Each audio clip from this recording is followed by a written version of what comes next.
नमस्कार दोस्तों, आप सुन रहे हैं माइलस्टोन एक्सप्रेशन पर। मैं वैष्णवी। सबसे पहले आप लोगों का दिल से बहुत बहुत धन्यवाद। आप लोगों के सपोर्ट और मोहब्बत से मैं अपने चैनल पर नई नई कहानियाँ रोज़ लेकर आती हूँ।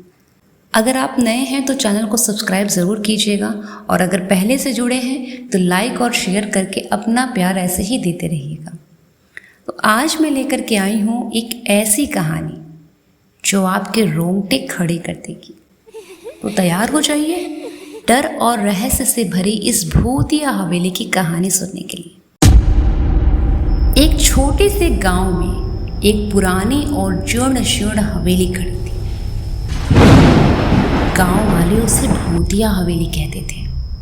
कहा जाता था कि उस हवेली में कई साल पहले एक परिवार रहता था जो एक रात अचानक गायब हो गया। उसके बाद से हवेली में कोई नहीं रहता था। एक दिन एक युवक रोहन ने उस हवेली को खरीदने का फैसला किया। वो एक बहादुर और जिज्ञासु व्यक्ति था। उसने सोचा कि वो हवेली को ठीक कराएगा और उसमें रहने लगेगा। जब रोहन ने पहली बार हवेली में दाखिल किया तो उसने देखा कि वहाँ पे बहुत सारी चीज़ें टूटी हुई थी। दीवारों पर दरारें, फर्श पर धूल। लेकिन रोहन को वो हवेली पसंद आ गई और उसने उसे ठीक कराने का काम भी शुरू करवा दिया। एक रात जब रोहन हवेली में अकेला था, उसने एक अजीब सी आवाज़ सुनी। वो आवाज़ एक छोटे बच्चे की तरह लग रही थी जो रो रहा था। रोहन ने सोचा कि शायद कोई बच्चा बाहर खेल रहा होगा, लेकिन जब उसने बाहर देखा तो उसे कोई नहीं दिखाई दिया। अगली रात रोहन ने फिर से वही आवाज़ सुनी। इस बार वह आवाज़ और भी ज़ोर से थी। रोहन ने सोचा कि शायद हवेली में कोई भूत होगा। उसने हिम्मत करके आवाज़ का पता लगाने की कोशिश की। जब रोहन आवाज़ के पास पहुंचता तो उसने एक पुराना खिलौना देखा जो एक छोटे बच्चे का था। खिलौना एक पुराने बिस्तर के नीचे पड़ा था। रोहन ने सोचा कि शायद यह खिलौना उसी परिवार का होगा जो यहाँ रहता था।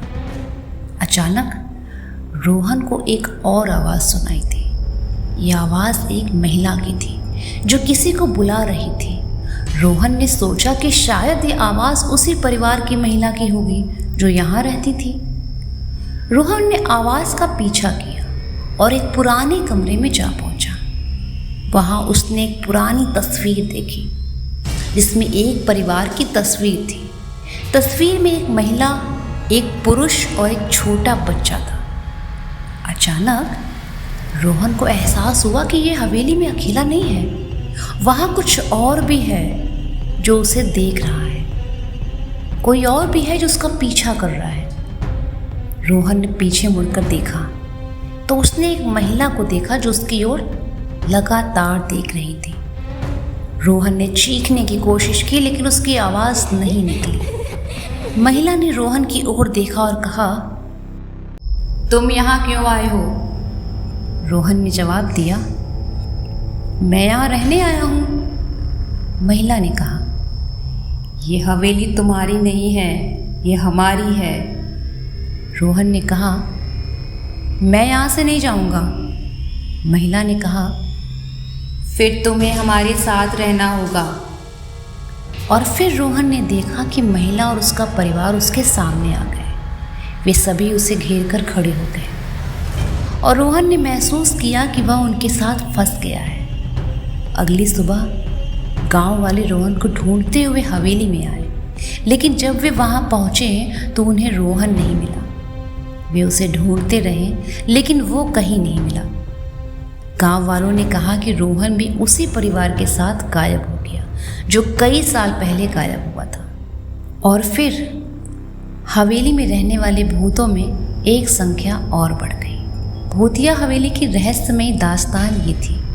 उम्मीद है कि आपको ये कहानी पसंद आई हो और अगर पसंद आई हो तो चैनल को सब्सक्राइब कीजिएगा, वीडियो को लाइक कीजिएगा और दोस्तों के साथ इस भूतिया हवेली की कहानी को शेयर कीजिएगा। आपका हर एक लाइक और कमेंट हमें और भी डरावनी और रोमांचक कहानियाँ लाने की प्रेरणा देगा। फिर मिलते हैं अगली डरावनी कहानी के साथ।